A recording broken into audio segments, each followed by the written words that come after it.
A packaging expert located in the Mitchell Street Plaza near Radio Shack. Silver Dollar Business Solutions. Increase your business's bottom line with value-added electronic payment services. Northern Michigan Artist Market with art in all media by over 90 local Northern Michigan artists from Traverse City to the top of the Upper Peninsula at 445 East Mitchell Street, next to the old library in Petoskey's historic Gaslight District. And of course, special thanks to our friends at WJML Radio, News Talk Sports 1110 and 1210, and worldwide on WJML.com. Well, moment I've been waiting for a while. Welcome to Petoskey High School, the home of the undisputed leaders of the Big North Conference, the Petoskey Girls Varsity basketball team, and they had a very exciting week this week, even though they haven't played yet. And I know. Excitable Caitlin is having a hard time containing herself, but glad you're here. And also Jason Bassett here fighting with all the switches and dials, trying to keep all the gerbils in line and everything. So how you doing, Caitlin? Doing good. All right, good. We got a lot of stuff to talk about tonight.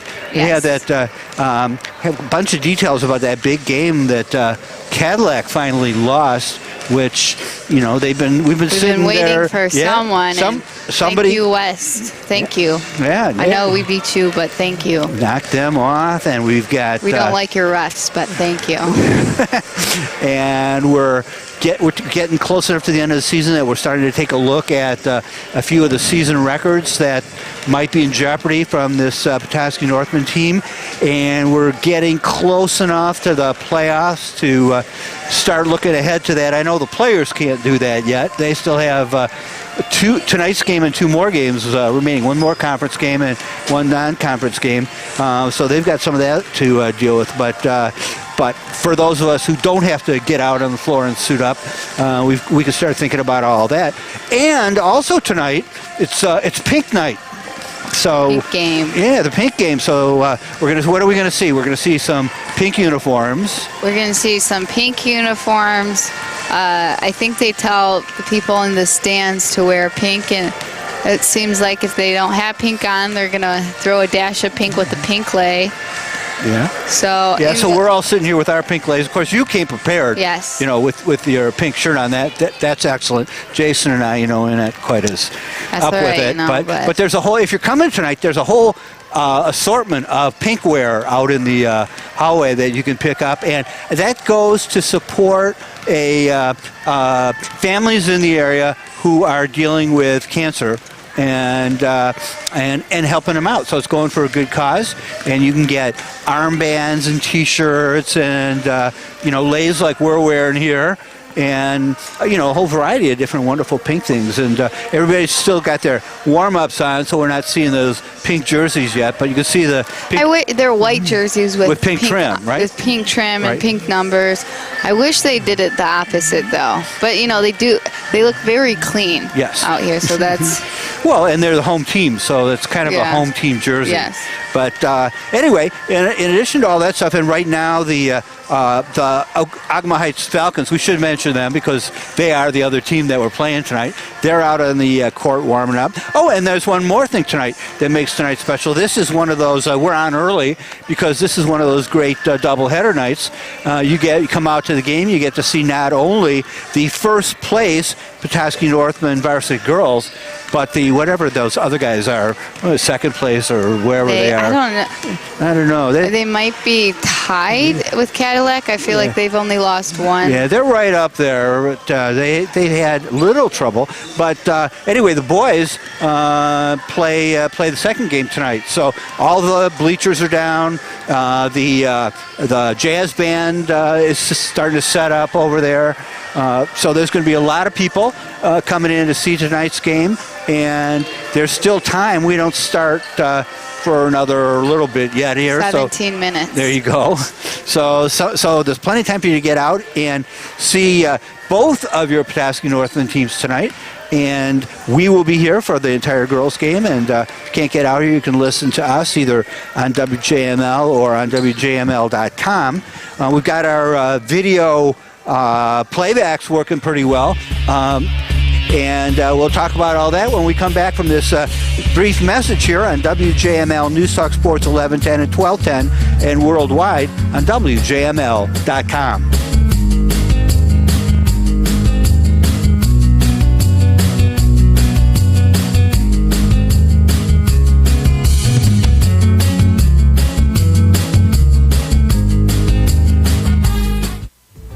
Hydration isn't something athletes do just during a practice or game. Good hydration takes place before practices and games as well. You can learn more about good hydration and heat acclimation by visiting the MHSAA website, clicking on Education, and checking out the various resources, including a free online course offered by the National Federation. A message from the Michigan High School Athletic Association, promoting the value and values of educational athletics. Hey, I'm Kristen. The best mobile pet beautician around. I'm Robert. The owner of the UPS store in my neighborhood. I get all kinds of pet products delivered all the time. And since my van is my office. Her business needed a real street address. So I got a mailbox at the UPS store. Now I never miss a delivery because Robert can sign for all Kristen's packages and send out a text or email when they arrive. Kristen loves being in business on her own. But with Robert's help, I don't feel like I'm alone. And running around in circles. Are you a mind reader? Wow. To learn about mailbox services at the UPS store and to find a locally owned center near you, visit theupsstore.com. We love small businesses. We love logistics. Your Petoskey UPS store is your certified packing experts. Locally owned and operated and located in the Mitchell Street Plaza near Radio Shack. Mention that you heard this ad and you'll get a 10% discount on in-store custom packaging.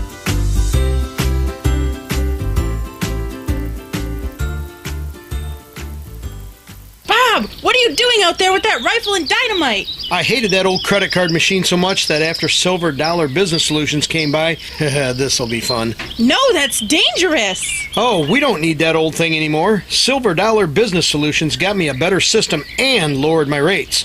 My customers are happy with quicker checkout, and we're keeping more of our hard-earned revenue. Well, it sounds like you've really thought through the business part, but that pile of dynamite has me worried. Oh, it'll be great.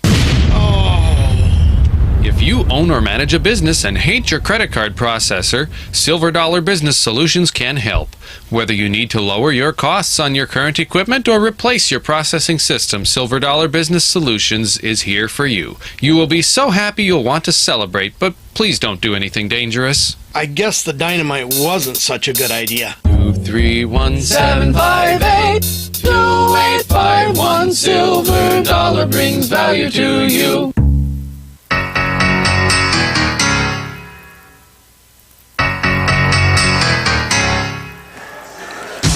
Back here at Petoskey High School gym with the league-leading first place Petoskey Northman Varsity girls. And so we said before the break, we've got all kinds of big things tonight. We've got the fact that that Cadillac lost to Traverse City.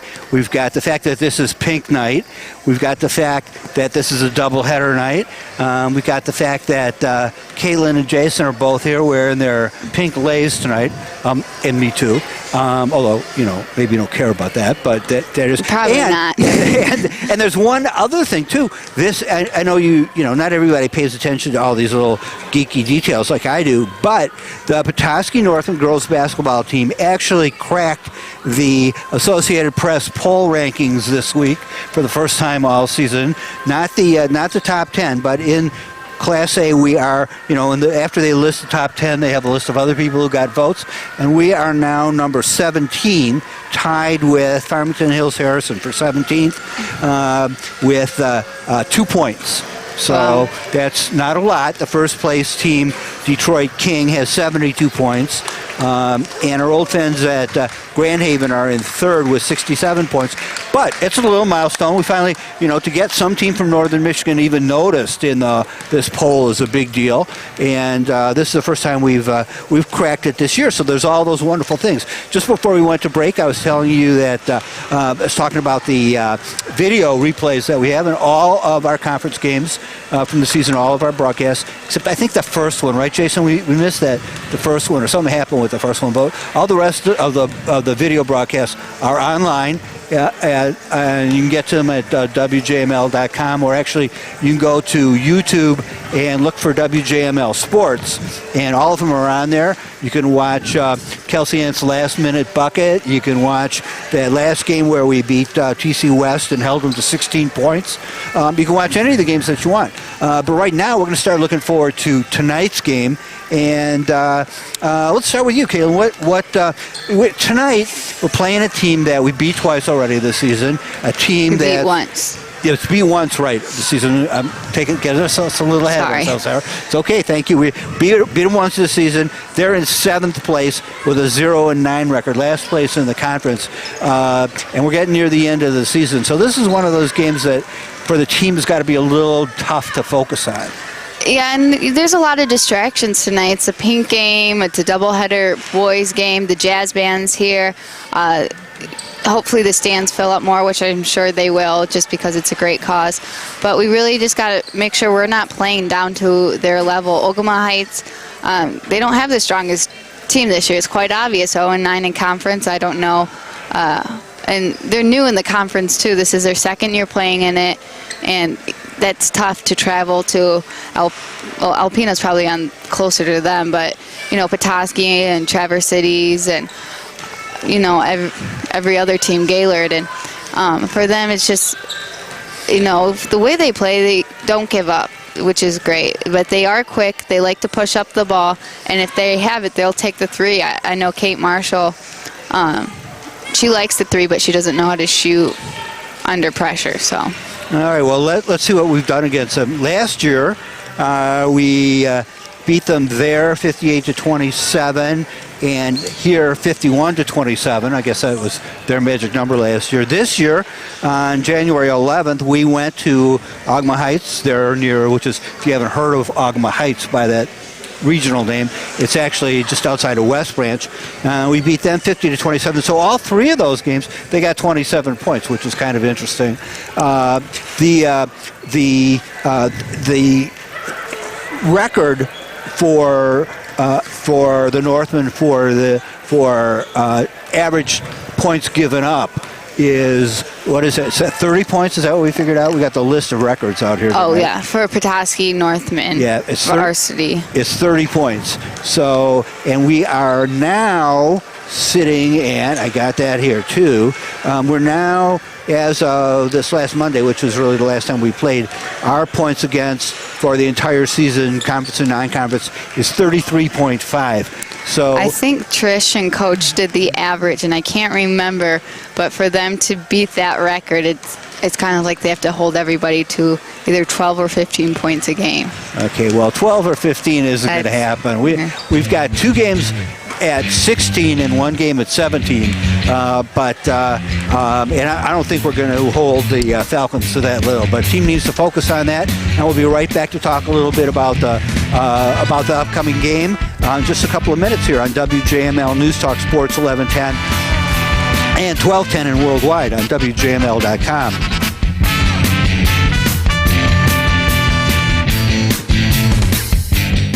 Hi, my name is Kelly, and I'm an unwinder. I'm about to go unwind for 4 days at a spa. The last thing I want to do is deal with my luggage, so I'm going to leave it up to logistics. Unwinders love logistics. With our luggage services, just drop your luggage off at the UPS store, and your bags will be sent right to your destination. No waiting in line to check bags, no waiting at baggage claim. All you have to do is unwind. To find a location near you, visit theupsstore.com. The UPS store locations are independently owned and operated. Services, pricing, and hours vary by location. The Continental Inn of Sheboygan is conveniently located on Main Street in downtown Sheboygan. Within walking distance of the beach, shopping, and restaurants, the Continental Inn offers spacious rooms with cable television, high-speed internet, and all the comforts of home. Enjoy the heated outdoor pool and start your day off right with a delicious continental breakfast every day. And at the Continental Inn, your well-mannered pets are always welcome. Book your stay on the web at continentalinn.biz. They officiate because they love the game that gave so much to them, and they want to give back to it. They officiate because they believe that the mission of high school sports is to help educate kids. They'd like you to join their ranks, so why don't you? To become a registered high school game official, call or click the Michigan High School Athletic Association. A message from the MHSAA, promoting the value and values of educational athletics.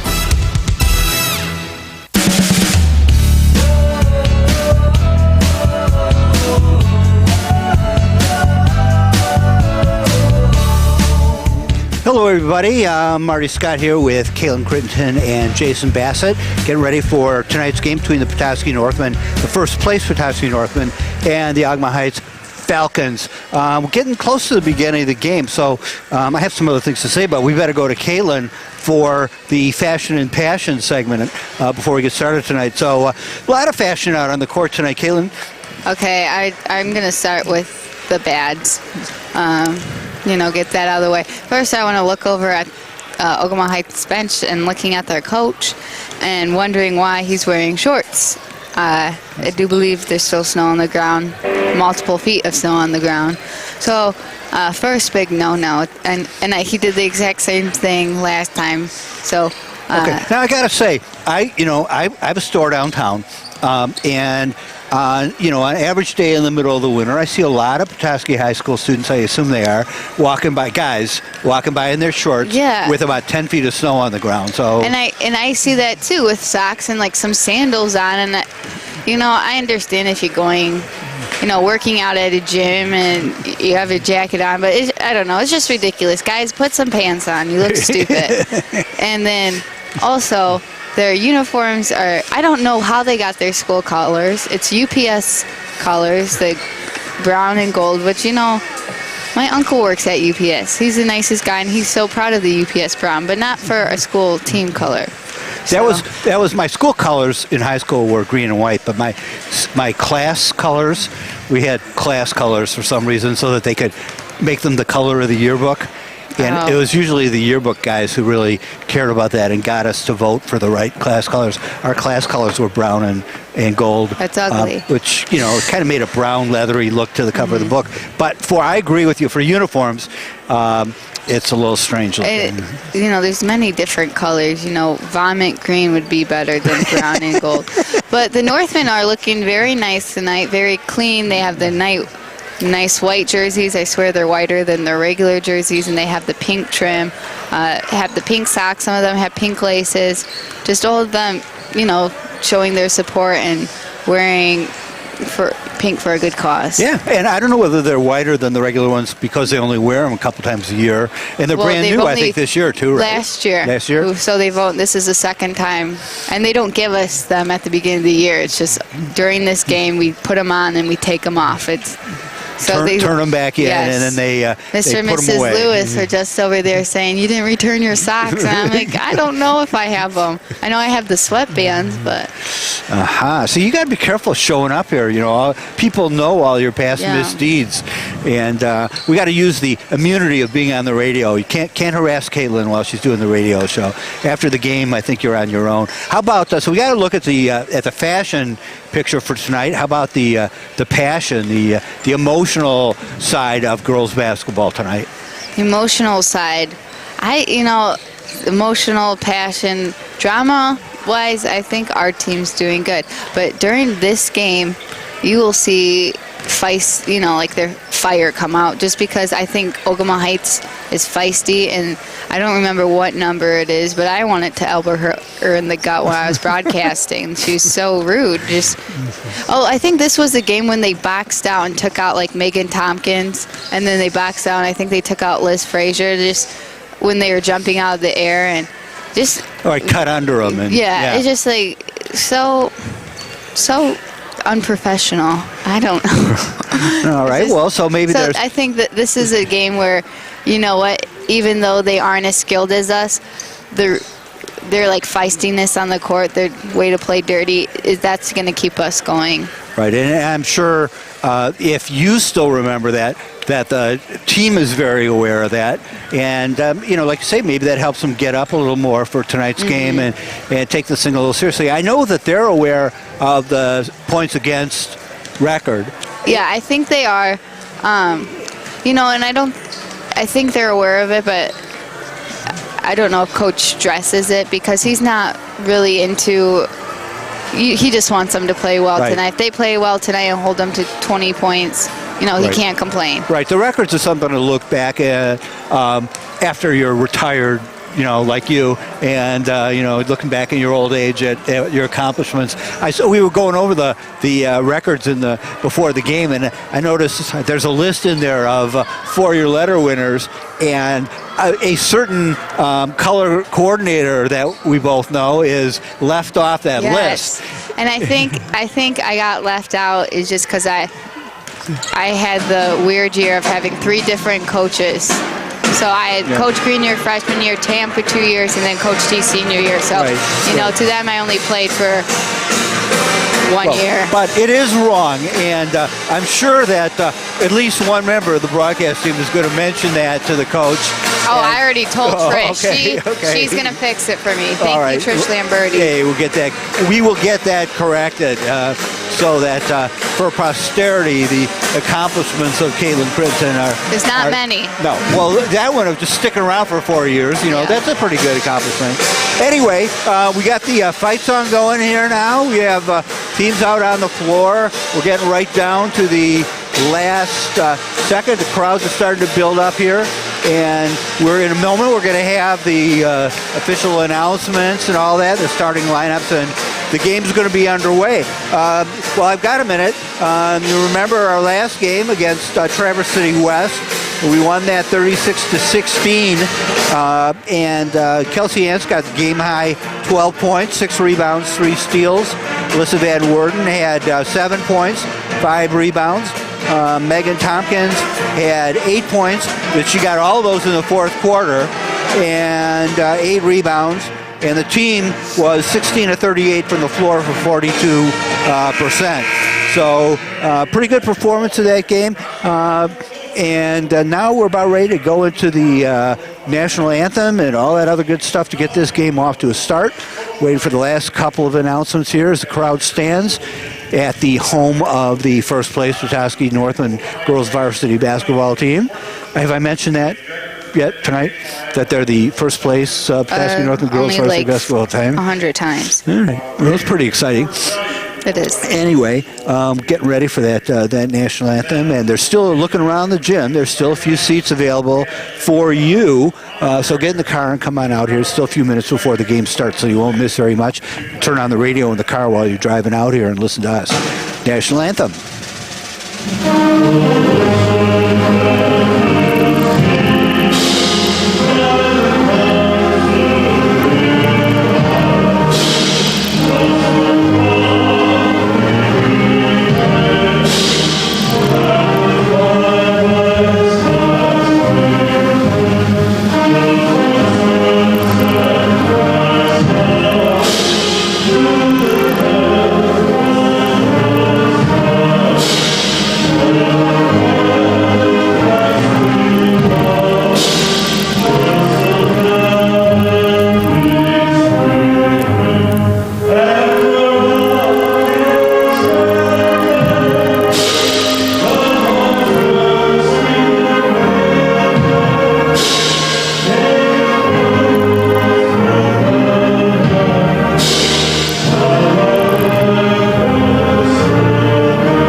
Do the national anthem live here. It's one of the best in the conference. We've got the jazz band playing it tonight, and it really sounded good. Of course, with everybody wearing their leis tonight, their pink leis, so it seems like they should have the steel drum band here playing, but they don't do that. I think they may be in New Orleans, so they're going to be in New Orleans for the Mardi Gras.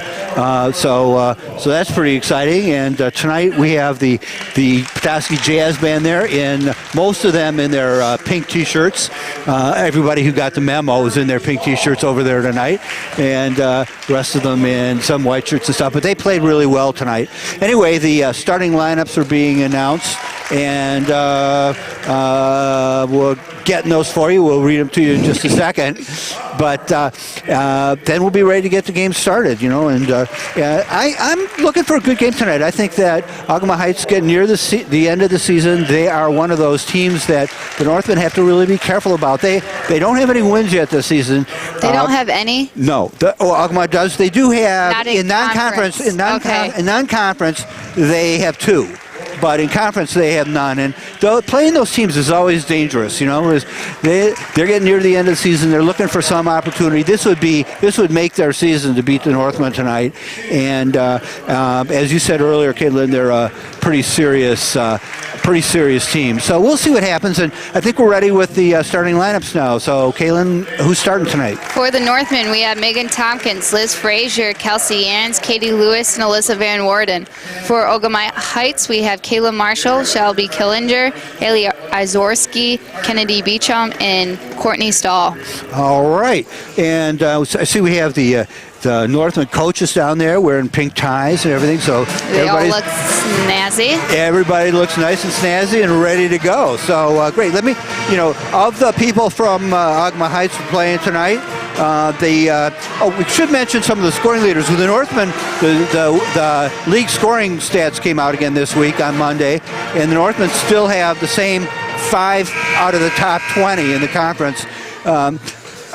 Kelsey Yance, number 1, with a total of 154 points, and Megan Tompkins, number 2, 126, and number 8 is Alyssa Van Worden with 68, 18 Liz Fraser with 41, and Katie Lewis, number 20, with 37. And there are a couple of people. There's nobody from the Falcons in the top 20, but there are a couple of people who are on the list, and we'll get to those in a minute. Megan Tompkins wins her 15th or something straight tip-off, and she gets the ball under the basket and scores the first points for tonight. Northman, too, as we a few rebounds. Took a couple of shots to put it in, but she was getting her rebound total up there, so she did put it in. Now the Falcons have the ball driving down the middle. They get through, took a couple of steps to get through there. It was Kennedy Beecham, and so the Northmen are going to take over the ball, and Kelsey Yance bringing it out on the baseline to Alyssa Van Worden.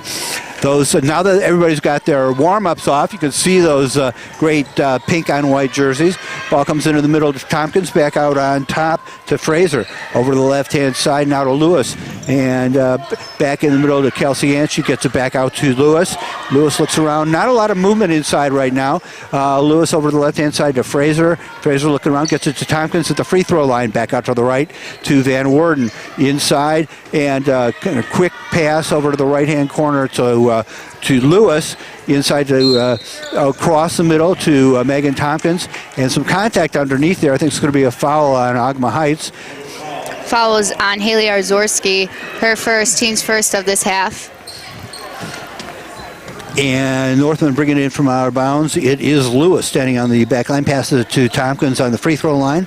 Tompkins over to Ants out near the three-point circle, turns around, gets it down inside to Lewis, shot off the rim, rebounded by Van Worden, rebounded again by Tompkins. She falls down on the floor, or was knocked down. Kelsey Ants down there scrambling for it, picks the ball up. I told you, it happened slightly, but they're trying to take them out underneath the basket on a rebound. And scrambling for the ball. Kelsey called for traveling, so the Northmen give the ball up. They're ahead 2-0 now, just underway with 6:39 remaining in the first quarter. Shelby Killinger with the ball.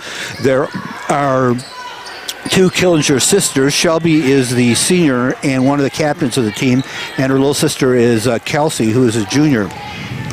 Out on top now, it is Courtney Stahl. Ball gets away. Lewis has got it quickly down the floor ahead of everybody, but as she puts it up, it's knocked away by Haley Zwarski. Beecham. All right. The foul at least is on Beecham, and so that puts the Northman to the line. And Lewis is there. She missed her first shot. Still only 2 points in this game. Unfortunately, the Northmen have them. 6:18 remaining. And here's Lewis's second shot. And now there's 3 points for the Northmen as the Falcons bring the ball in from out of court. Bringing it up on the right-hand side is Kayla Marshall. And it's knocked away from her really nicely by Lewis. Fraser leading the way down the floor. They reach out, but don't make contact to foul her. Lewis is affected by that. Fraser, and misses the shot. Now it's Shelby Killinger with the ball over to the outside. Back out on top now to Zworski. Shot from a 3 attempt. It's off the rim, rebounded by Tompkins. Keeps the ball up high away from everybody, and finally passes out Van Worden now in the forecourt. Over to the right-hand side on the baseline. Back nice in pass the middle. Nice by pass. Liz Frazier right to Alyssa Van Worden. Nice pass, and Van Worden puts the ball in for 2, so it's 5-0 now, Northman. Falcons trying to crack that scoreboard as they get the ball out on top. Driving down the lane now, past everybody was Shelby Killinger, but they miss. The rebound comes down, and there's a pile-up on the floor. Kelsey Ants was on top, and a couple of Falcons were on the bottom, but Northmen get the ball, and Kelsey's going to bring it in from out of bounds. Shelby Killinger was called for her first foul, team's third of this half. I think she's the one I want to elbow in the gut. She's just dirty player. Right now they're set up in a 2-3 zone. And Van Worden passes it to Fraser, back over to Lewis. And Tompkins in the middle to Ants. So everybody's touched the ball now on this play. Ants drives down to the baseline, pivots around, puts it up, and puts it in. So that was a perfect possession for the Northmen. Everybody touches the ball, and Kelsey Ants gets it to the baseline and scores. And whistle blows. Looks like a little timeout now being called by Coach Tim Hansen, dressed in his shorts, and getting ready to try to keep this thing from getting out of hand if he can. The Northmen are up 7-0. And hey, how you doing? This is We got Coach Grenier. Coach Grenier walking by, family. shaking hands with everybody, and his little kids there, the whole crew. So, how you doing, Coach? Good, good to see you. We got a microphone here for over there. Yeah, let's pass it back up. So, Nelson, I know, good to see you here on Pink Day, but I don't see you wearing any pink. Yeah, I kind of forgot about that part of it. Yeah, I need a lei like you got there on your neck. There you go. Well, I have an extra one. They're available outside in the lobby. You can pick one up for $1 out there. So there you go. Hey, you've been following this team this year? You know, have you been following this team this year? You know, the Northmen are now all by themselves in first place. They Cadillac lost last week to Traverse City West. And so they're in first place right now. I know you haven't seen any of this game yet. You just walked in. We'll get to that, but pretty exciting. That's awesome. Me and Coach D, we stay in touch quite a bit. He's a great guy, and he's doing a great job with these girls right now. All right. Well, thanks for stopping by. Go enjoy the game, and plays back underway now as Kaylin gives Coach one of her lays there, and the Falcons with the ball now out on top. It is Shelby Killinger, and whistle blows as she travels with the ball, and the Northmen are going to get it out of bounds here right in front of us. Kelsey Ants coming over to take the ball. Northmen up 7-0. And so that timeout didn't help them on the offensive side. Let's see what happens now that we have the ball. As the Falcons go back to play defense, and Northmen get the ball in the front court. That is Fraser with it out on top. Over to Van Worden on the left-hand side, back in the middle to Fraser. And Van Worden playing catch, looking for something to happen inside. So Van Worden drives into the middle, but pulls it back out to Lewis out on top. Over the right to Fraser, back to Van Worden on top. Finds Fraser on the left. And back to, Fraser on the free throw line, and her shot goes up and misses. A rebound by Tompkins, her shot misses, and the next rebound comes down to the Falcons. 7-0 Northland early in the first quarter, about halfway through the first quarter, 3:56 remaining, and the Falcons with the ball. On the baseline, it is Shelby Killinger driving into the middle, nothing there, so she passes it out to the far side to Stahl, and her shot goes up and misses. Tompkins there putting a hand up in front of Stahl and affecting her shot, and the Falcons get the ball out of bounds as the ball is knocked out. And they throw the ball in. It is Haley Zworski now with the ball. on the side, and her pass knocked away, and Kelsey Ant starts bringing it up the floor, and as she does... she gets called for carrying the ball, which I wasn't really watching her hand, but... Well, the official was. Yes. And he saw it, so... We have Hannah Skolton now coming in for Katie Lewis, and Amanda Stinger is coming in, looks like for Alyssa Van Worden. All right, so the usual first two substitutions by the same people as usual, and now it's Shelby Killinger passing it over to Beecham to bring the ball up court. On the right-hand side now, there is a 20 who I don't have on my roster, but we'll see what we can find out about that. And Beecham now with the ball double-teamed, tries to get it in, does get it to number 20, and she's looking for a way to get inside, passes it out, but it's intercepted. Intercepted by Liz Fraser, and goes to Ants, who takes a three-point shot, misses, and it's coming back with the Falcons. And they get inside, shoot it, and as Marcy Meyer goes up with it, there's contact in there, and foul's called on the Northman. Foul's called on Liz Frazier. That's her team's first of this half. 2:55 left on the clock, 7-0. So, that's not bad at all. Can't complain about one person fouling. Yep, we're going to have to find out who number 20 is. I'm guessing she got pulled up from JV midway through season. Coaches tend to do that when their teams aren't doing much. She's not on their regular roster either, but there is a 20 who is a sophomore on their JV roster, Josie Deal. And free throws both go in. Dang it. And it's 7-2. Anyway, Northman with the ball now, and out on top there's Fraser with the ball looking around. Over on the right-hand side to Skolton. Skolton down underneath to Ants, and Ants' double team tries to spin around out of it. They tie her up, though, and on the arrow, possession goes to Ogemaw Heights. Samantha Hassey with the ball, bringing it out and halfway up the court.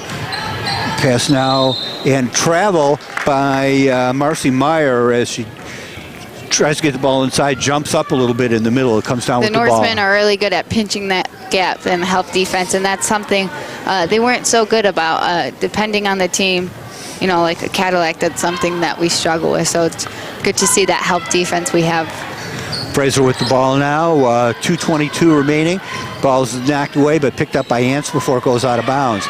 Ants looks inside and finds Tompkins. He puts it up and in for, I think, her first points of the game. No, she made that first one. Yep. And so now it's 9-2 Northman.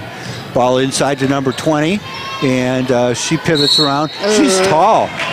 Playing on Tompkins. They call a foul on Megan. Look at her smiling out there. She just, she was straight up. The girl kind of went into her. It was kind of like she was the one that drew the contact, but. Okay, we're going to assume that's the deal, and she makes the free throw. There's a strong facial resemblance to Kelsey Ants. You see it? By Ms. Deal at the free throw line? I cannot see it. It's only the side of her face right now, so I can't say. All right, she looks like Kelsey. We will try to sort out. Kelsey looks like her mom. That's who she looks is. like. Anyway, she misses her free throw. It's rebounded by Megan Tompkins, and she passes out to Alyssa Van Worden, who's getting the ball up the court. Van Worden to Tompkins at the top of the circle. Looking around for somebody to pass the ball, brings it back out to Skolton, way out on top. And Van Worden on the right-hand side, inside now to Stinger, and ball's batted around, goes out of bounds off of the Falcons, and the Northmen get it out of bounds at Skolton, about to bring it in. There's only a minute 44 remaining in the first quarter. Northmen up 9-3. And Hannah Skolton's inbounds pass goes to Stinger, and she passes it back to Skolton on the right-hand side. Stinger shoots from the, I guess they didn't give her, I think she was standing on the three-point line, so she gets two there. It's 11-3 now for the Northmen, and they get it up, the Falcons get it up to Hassey on the right-hand side. She's looking around and brings the ball back out as the inside is clogged by the Northmen defense. The interior defense now, Tompkins and Skolton, actually. And thank you. Yeah, there was a little contact there. Van Worden hit the player, but there was a dribbling foul. I think that's what she thought it was, that she nicked it out of her hand, but that's all right, I did that when I was in 5th grade, so I'm just kidding. I'm sorry. Okay. Getting back to the game here. There's a minute left in the first quarter. Over on the left-hand side to Lewis. Her shot goes up off the rim, rebounded inside, and passed out there. And that is Stinger in there who had it. I don't know why the refs would call 3 seconds, because the ball was in the paint. It wasn't like she was standing in the paint, so they can't really help that, but that was a nice shot by Katie to just get in and go. Anyway, 11-3 in the last minute of play. Ball comes up, and nice pass across the court to that number 20, back out on top to Meyer. Her shot off the rim comes down and goes out of bounds. And the Northmen are going to take it. Van Worden with it on the baseline there with 38.8 seconds remaining here in the first quarter. Kelsey Hance now gets the ball, getting ready to pass it in. And they're back on defense, guarding everybody. So the pass comes in to Lewis, and now she passes to Van Worden. They get it across the timeline. Nice pass and good way to break that press.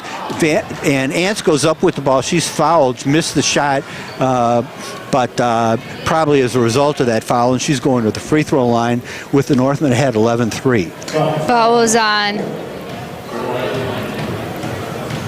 I'm trying to find it. Looks like Courtney Stahl. That's her first. Team's third of this half. Fourth. And Ants at the free throw line, getting ready to get her shot here. Oh. They corrected it. The refs corrected it. It was on Kelsey Killinger instead of Courtney Stahl. All right, and the important thing is that Kelsey's first shot goes in. She's got one more coming. Coming into the game now is Liz Fraser for Amanda Stinger. And Kelsey Hance getting ready to throw up her second shot. Northmen leading 12-3 and bounces off the front of the rim, so score remains that way. There's some contact underneath because the whistle blew. And I think number... getting in the lane early, maybe. Before the ball hit the rim, I think, who is she? Kelsey Killinger was the one that stepped in the lane too early. That gives Kelsey Hance another shot, and this time she makes it, so she gets both free throws with a little help from that penalty, and now the infraction, and now everybody's jammed up there at midcourt as the Northmen press, block them, but they get through it, and it's now Meyer with the ball back out on the top of the circle. Shot misses off the boards, rebounded underneath by the Falcons. They only got 9 seconds left. They're standing there underneath. They bring it back out on top. Driving now down towards the basket is Hasse, and it's taken away. The Northmen have the ball, then they give it back up. But the horn goes off, and we're now at the end of the first quarter as the Northmen take that early lead over the Ogemaw Heights Falcons 13-3. And we'll be right back with the second quarter right here on WJML News Talk Sports 1110 and 1210 and worldwide on WJML.com.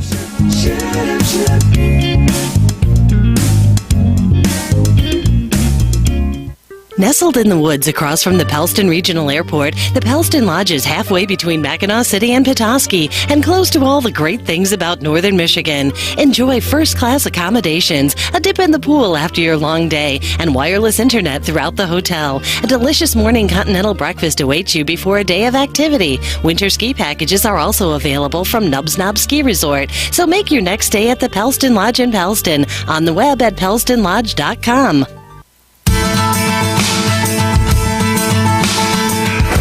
Okay, the crowd here being entertained by the Petoskey Jazz Band between quarters. Teams still on their sidelines, getting ready to get started. Northmen take that first quarter 13-3. And Kaylin, was that pretty much the way you expected that first quarter to go, or were you surprised by anything? No, I expected it like that. I was hoping we would score more. I think we could get it down to Megan. They're right now setting up in a 2-3 zone and really double teaming the ball when it gets put down low, but I think we're definitely capable of getting it in. I don't think Ogemaw Heights scoring is going to remain this low, but it is 3 points and a quarter, so that would be 12 for the game if they did that all game, and that was what you said you wanted them to be able to hold them to, which I said was impossible. But it's not impossible. We'll see what happens. The Northman turned the ball over, and Ogemaw Heights gets it as we get started here early in the second quarter. Out on top now, it's Falcons with the ball. They drive into the paint area and back out again. It's Likovec with the ball out there over to the right-hand side to Marshall. Marshall stopped there being guarded by Fraser. Back passes it in, then back to Marshall. She passes across the court to Likovec. And a foul called as she shoots it up. Jamie Larson, that's her first, team second of this half. And I guess it was before she took the shot because they're not giving her a shooting foul. So the Falcons get the ball out of bounds. They're trailing 13-3, just underway in the second quarter here. They get the ball inside. They get into the inside, and that's they put the ball in. There's a nice play by Marcy Meyer, who got nice through the back defense. cut, hopefully. And underneath there was Jamie Larson had a shot, but it was knocked out of her hands just before she put it up. So Northland have the ball out of bounds, and it is going to be Katie Lewis. We have Tompkins coming in for Jamie Larson. Looks like they're resetting up a play. All right, so Lewis standing out on the baseline and finds Ants over on the right-hand side. Ants turns around and puts it right in. Yeah. And so that's 15-5 Northland now, 6:57 remaining within the first minute of the second quarter. And that was Shelby Killinger with the ball, but got out of her hands, went out of bounds, and now Hannah Skolton. Nope, that's Katie Lewis. Katie Lewis, rather, brings the ball in. And Alyssa Van Worden now in the middle as the Ogemaw Heights bring in their players up, but Van Worden gets through them all the way to the baseline, puts her shot up, and she's fouled as she goes to the basket. She missed the shot, but she's going to be going to the free throw line.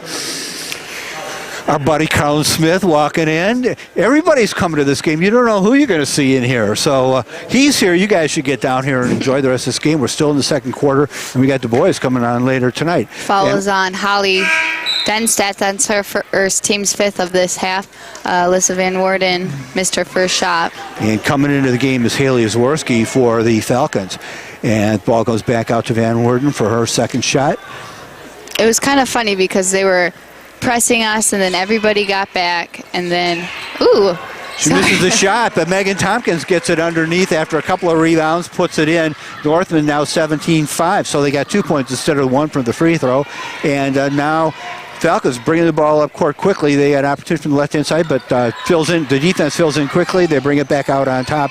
Rebound underneath for the Falcons, but they bring it back on top. Driving into the lane now is Zworski, and as she goes past the defense, she gets fouled, and she's going to go to the line. Fouls on Katie Lewis. That's her first, team's fourth. All right, so that is Zworski at the line. Her shot off the front rim and out. Northman up 17-5 with 6:19 remaining in the first half. And it's Natalie Weaver checking into the game for the Northmen. Back out to Zworski at the free throw line. And her second shot off the bracket. A rebound struggled for, and coming away with it is the Falcons. They get it down to the baseline, trying to square up, can't do it, bring it out on top, and that is Zworski on the outside, over to the far side to Beecham, who now drives down into the lane. Her shot misses, rebounded by the Northman as Lewis gets it over to Ants. She gets down to the baseline, scoops it, underhanded. She got past the defense. This is why you should come to the girls' basketball games. You know, boys are fun and exciting to watch, you know, with their skills going down the court, but girls are 10 times more exciting when they can actually do it. Yep, and that's the same kind of skill play that you would see in the boys' game. A nice move by Kelsey as she gets through the defense and scoops the ball in for the Northwind's 18th and 19th points.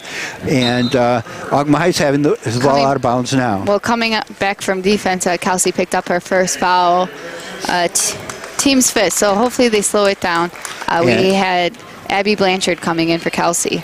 And the Falcons get the ball inbounds outside, try to get around the defense. They can't. They stop outside the lane. And they get the shot and make it. And I think that was Killinger. Was that? I think that was Beecham. Oh, okay. You're keeping score, so you must be right. Anyway, the Northmen get the ball up the floor, driving into the baseline. They pass it back into the middle, and that was Blanchard who made the first shot. She missed, and the rebound came down. And I'm not sure Megan Tompkins finished it. Good. Northmen now 21-7 as the Falcons bring the ball up the court to get it down to the inside. She was wide open, but that was Likovac, which passes it back out on top. Their shot misses, and it's rebounded by Blanchard. And Blanchard gets it to Fraser, who tries to clear some room. Almost gets it to the timeline, didn't make it across, but passes it up to Weaver across the line, and she gives it to Lewis. So Lewis drives right down the middle. The Red Sea opened, and there was nothing but space for her. She got in there, put the ball in, and that leads Coach Hansen to take another timeout here for the Ogemaw Heights Falcons, with the Northmen leading 23-7 at 4:37 remaining in the first half. It's a little sad because we held them to 3 points. All came from free throws. They're still playing great defense. They only got 2 nice little backdoor plays, which gave their other 2 baskets, leading to 7 points. But 23-7 with 4:37. Can't complain. Hopefully they can keep up their strong defense and break their press. I think right now Coach Hansen, just trying to find something to do. The press isn't obviously working, and either is their zone. Right. And everybody looks so color coordinated down there. You got the team in their white shirts with pink trim, and the coach in his white shirt with pink tie. Yes, Coach D looks very nice tonight. And the Petoskey Jazz Band, most of them in their pink shirts, playing the school fight song and getting everybody riled up here as the Northmen lead 23-7 with about 4.5 minutes remaining in the first half. Teams come back out on the court now, so get ready to start action again. And the play is going to start with Ogemaw having the ball, bringing it in from the sideline. In back court, it's Shelby Killinger who gets the ball up to the forecourt to Zworski. And pass in the middle, and that was Killinger with it. She puts it up, misses, and as they go back up with the ball, there's a foul called, I believe, on the Northmen. It was called on Abby Blanchard. That's her first, team 6. And non-shooting foul. Falcons with the ball out of bounds underneath the basket. They pass it in over to the far side. That's Killinger with it. She curls around into the lane, runs into a lot of contact in there, passes it back out, and person coming in ran into Abby Blanchard. Foul called on Blanchard. That's her second. It looks like we have a sub coming in, I guess, for Abby. Asia Tall. Asia Abram Craig. Right. And free throw now. A little short for Killinger. Northmen leading 23-7. A little more than triple the Falcon score for the Northmen. And some more substitutions coming in. And now we're ready for the second opportunity for Killinger. Her shot this time goes in. She is one of the leading scorers for the Falcons. And as the Northmen try to bring it out, there is some contact under there. And it's going to be called on Shelby Killinger. And the back court, Northmen getting the ball out of bounds on the back court. That's her second foul. Coach Hansen put a sub for her in the game. There's 4:14 left in this half. Weaver brings the ball into Van Worden. Van Worden passes over the defense nicely to Weaver. Now Weaver's double teamed, and she responds to that by traveling. And the ball goes over to Ogemaw Heights in the backcourt. 23-8 with 4:07 remaining. Ogemaw bringing the ball up the floor. Goes to Marshall on the right-hand side. Then to Zworski. Zworski's got it on the right side down to the baseline to Marshall. Marshall tries to bring it in the middle, cut off by Tompkins. Back outside to the Hasse. She gives it back to Marshall. Marshall shoots over everybody, and Tompkins almost comes up with the rebound, slips out of her fingers. Ooh. But Van Worden bats the ball away from the Falcons, brings the ball all the way up the floor, goes all the way baseline, tries a Kelsey Ann scoop shot, but hits the bottom of the rim. Rebound to the Falcons. And there we have down the floor. They stop, they put the shot up, but the shot goes behind the backboard, and so it goes out of bounds. Nice block by Alyssa Van Worden. And Falcons with the ball. We have Amanda Stinger coming in for Megan Tompkins. Looks like there was a little bit of matching up problems. We have Hannah Skolin and Liz Frazier also coming in for Natalie Weaver and Katie Lewis, but there's a point where Megan Tompkins was guarding Kayla Marshall, who's like one of the point guards. So hopefully they get that all straightened out with the substitutions.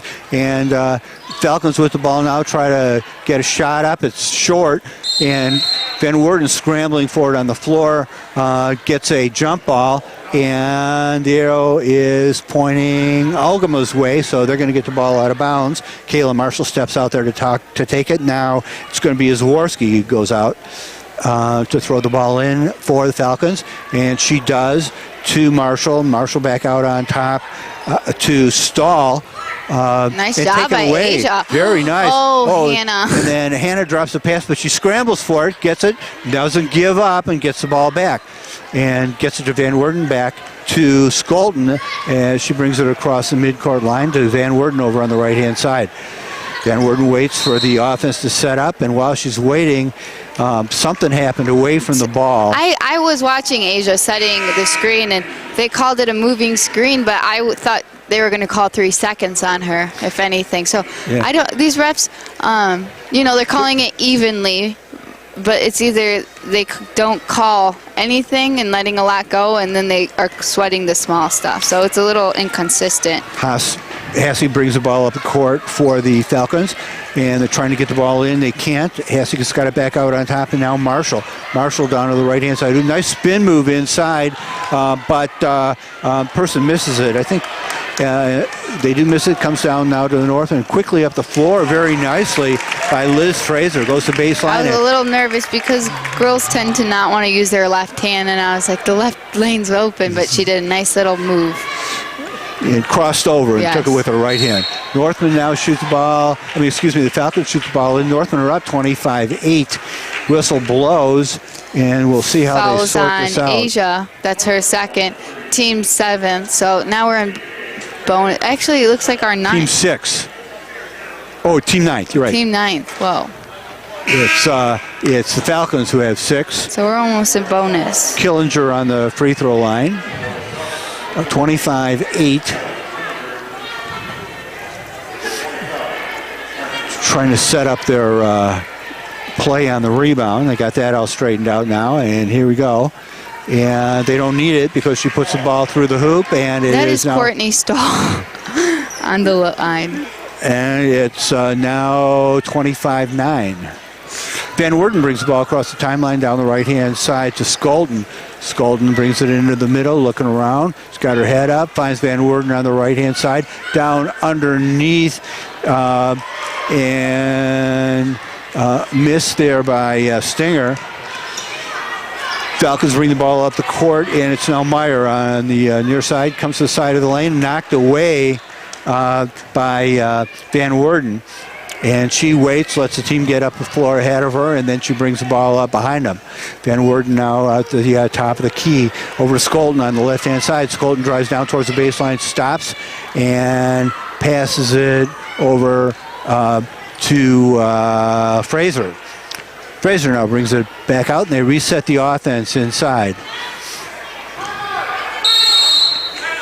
And timeout called by Coach D as the Petoskey seems to be having a little trouble getting that offense started with Skolton Coach, out on top. Coach D, it's probably like one of the first times he's not one of those coaches that gets mad.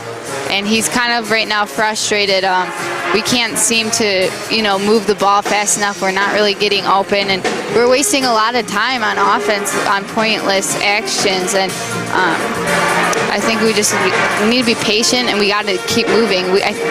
Technically, we are being patient because it's taking a lot of time, but we're not doing anything with the ball. So being a little too patient. Maybe we got to move it towards the basket a little more.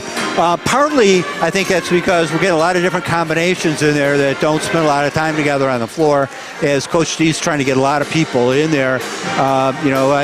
Wants to make sure that everybody's ready for the playoffs. And, this is a game that obviously had pretty well in hand, 25-9, but doesn't want the intensity to dip at all. So called the team to the sidelines. They've gone over that, and now they're back out on the floor ready to get started again with 1 minute and 18 seconds left in the first half. Hannah Skolton standing on the far sideline getting ready to take the ball from the officials. She does, and tosses the ball in towards the basket to Ants. Ants on the side, brings it back out on top to Skolton. Ball knocked out of Skolton's hands, but she gets it back, driving to the baseline. Can't get any closer to the basket, though. Passes it back out on top to Fraser. Back out to Ants from the outside. She pops a three. First three of the night. Northman now 28-19 as Falcons bring the ball back up the court with 54 seconds remaining. She drives all the way down the lane, but it's batted away by Ants as she gets inside there.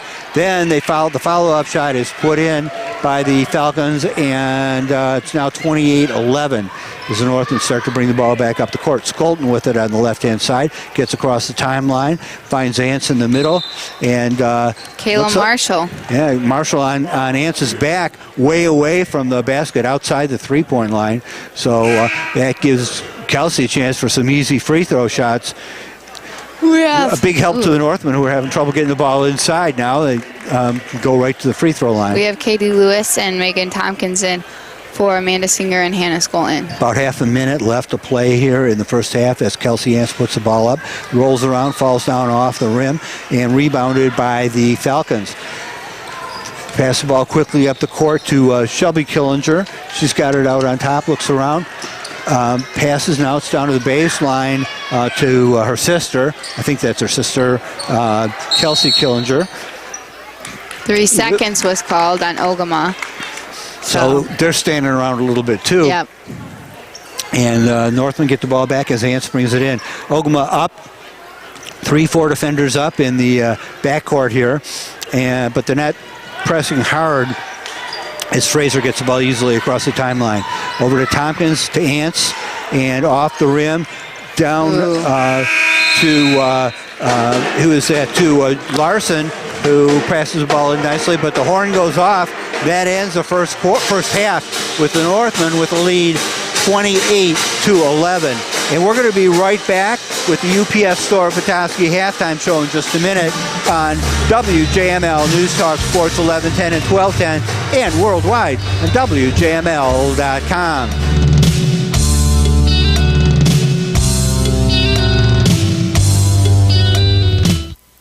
Things have perked up in downtown Alanson with the all-new R&R Cabin Restaurant. Chef Randy Cole and his partner Ruth invite you to stop in for a jump-start breakfast or a delicious lunch of gourmet sandwiches and homemade soups. This Friday, try R&R Cabin's Friday night fish fry starting at 4 o'clock. Fill up on a great meal and top it off with a cup of freshly brewed coffee and one of many homemade desserts. Now open, try the all-new R&R Cabin, located in downtown Alanson. Call for today's special at 231-203-2012.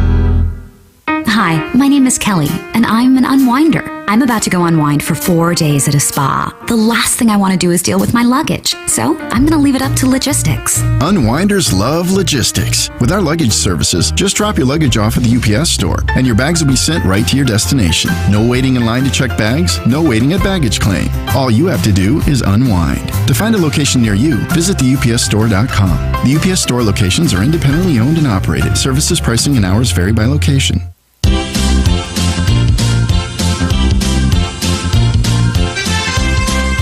And welcome back to the UPS Store Petoskey halftime show here as the Petoskey Northmen taking a lead 28-11 at halftime over the Ogemaw Heights Falcons.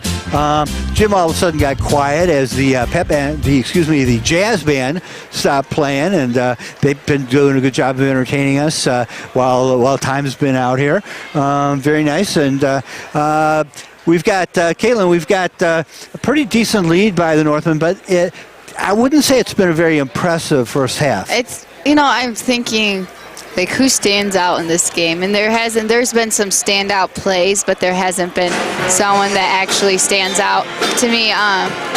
For a team like Ogemaw Heights, not being as skilled and like we are, that we don't really have that, energy that we should have on this type of game. It's for a great cause. It's home court, jazz band, the seats are filling up fast, and it's kind of like who's stepping up right now, and I think that's going to come in the third quarter, seeing who really steps up. And Ogemaw Heights is for 28-11. Like, we're beating them by almost 20, but. Right, we had a pretty serious lead, and we've held them to 11 in the first half. If they get 11 in the second half, that's 22. That'd be just over the 20 that we think they need to be held to move the Northmen along in their quest for a record here for points against for a season. But most important thing is to get the win tonight and to get the team playing a little bit better. And they're now in the locker room talking about that. Usually they do a pretty good job from the end of the first half to the beginning of the second half in making those adjustments and coming out here and seeing what they can do to shape things up. Well, we are here on doubleheader night, on pink night. Lots of people in pink shirts sitting around the gym, pink lays on like our broadcast team has here, and looking for some excitement in the second half as the stands are starting to fill up. Maybe, Jason, we can pan around the crowd a little bit and see who's here. We're up behind the scoring table, so it's hard for us to get a view of a lot of the regular home folks who sit on this side. But let's see if we can see who's in here. We've talked to some of the people as they walk into the gym. But let's get back to basketball a little bit. What kind of adjustments, other than play better, is there something specific that you would be saying to the team in the locker room now? Watch the fouls right now. It's not like anybody's in foul trouble, but what we are getting called for moving screens, and I understand. There's just a few times where I felt like someone just kind of reached in there, probably 3 or 4 out of our 19 fouls. But the thing is that they score off their free throws. That's where their points are coming from. Right. And a lot of those are sloppiness fouls. It's just so those clean it moving up. screen fouls and some of those other things. It wasn't. Sorry. It's okay. I'm sorry too. It wasn't that they were trying to accomplish anything when they got those fouls. It's just that they weren't playing precisely, and that led them into those fouls. Really, I think. You know what? I have Liz Slater right here. She played on the team last year. She's coming by. Maybe we can ask her a few questions and see what improvements the team can make. So, Liz Slater, everybody. Liz, how do you think the game's going so far? Well, we're up 28-11, so pretty good. What adjustments, if we have to make some, do you think? I would say watch the fouls, because we were in 1-1 at the end of the first, I think. Yes, and Liz wasn't here when I said that, fouls and stuff, so obviously it's not just me thinking it, and maybe we can talk to her after the game too on her thoughts. Well, that'd be great. Liz, it's good to see you. You obviously are doing something for the team now. I see you're sitting down there on the bench, and you've got the computer in hand with all the stats. So what's your role with the team this year? Actually, I just came to visit today. My role so far, it's a guest appearance. Oh, so they just grabbed you today. You showed up in town and pulled you out of the bench. Well, thanks for helping out. But I don't know, for the two of us watching the game, it seems to us that the Northmen are just a little sloppy tonight. They're not focusing in on that offense, and they should be dominating this game a little bit more, I think, than they are. We were talking about it. Maybe it's a lot of the substitutions going back and forth. They get kind of unusual combinations of players in there. But from your perspective down on the floor, what do you think? Well, I think that maybe Coach D might need to wait before he subs people. He's not giving him enough time to get into the rhythm of things, which throws a lot of people off. It usually takes, I say, about 2 minutes to get in the rhythm. And, you know, sometimes when you get subbed in, 2 minutes is all you have. Well, we've had times with this team where the coaches haven't wanted to give everybody a chance to play. You know, Coach D seems to be doing a really good job of that and wants to give people some time as we're getting close to the playoffs. But it has its costs, you know, as they have to get some time to adjust when they're on the floor. I know you've got some stuff you got to do to get ready for the second half, but we appreciate you stopping by, and maybe you can come up and see us after the game. And you and Sydney can come up and we can do a group interview. There you go. Let us know what your observations are then. Thank you very much. Get that computer down there and help them out. And thanks very much for stopping by. Good to see you. All right, and we are kind of in the middle here of halftime. A couple more minutes left to go, so we're going to take a short break, and we'll be back with more of the UPS Store Petoskey halftime show right here on WJML News Talk Sports 1110 and 1210 and worldwide on WJML.com.